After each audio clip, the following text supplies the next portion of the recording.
নমস্কাৰ বন্ধু বান্ধৱীসকল, মোৰ ইউটিউব চেনেলত আপোনালোকক স্বাগতম জনাইছোঁ। বলক নহ'লে আজি এটা চিম্পল চিকেন কাৰী ৰেচিপি দেখাওঁ। কেৰাহীত তেল দি কিনে মই পিঁয়াজখিনি এতিয়া দি দিম।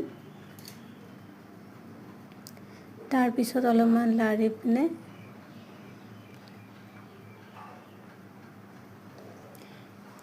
এতিয়া চিকেনখিনি দি দিলোঁ। এইবাৰ কাটি থোৱা আলুখিনি দি দিওঁ।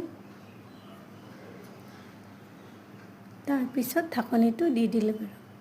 এতিয়া অলপমান লাৰি দিলোঁ। তাৰপিছত নিমখ অকণমান দি দিলোঁ, হালধি। তাৰপিছত এইবাৰ দিম বটি থোৱা আদা নহৰুখিনি। তাৰপিছত দিলোঁ ৰেড চিলি আৰু চিকেন মছলা। বাছ এইখিনিয়ে, বেছি মছলা ব্যৱহাৰ কৰা নাই। চাওকচোন কালাৰটো কেনেকুৱা হৈছে। এয়া ফাইনেল লুক।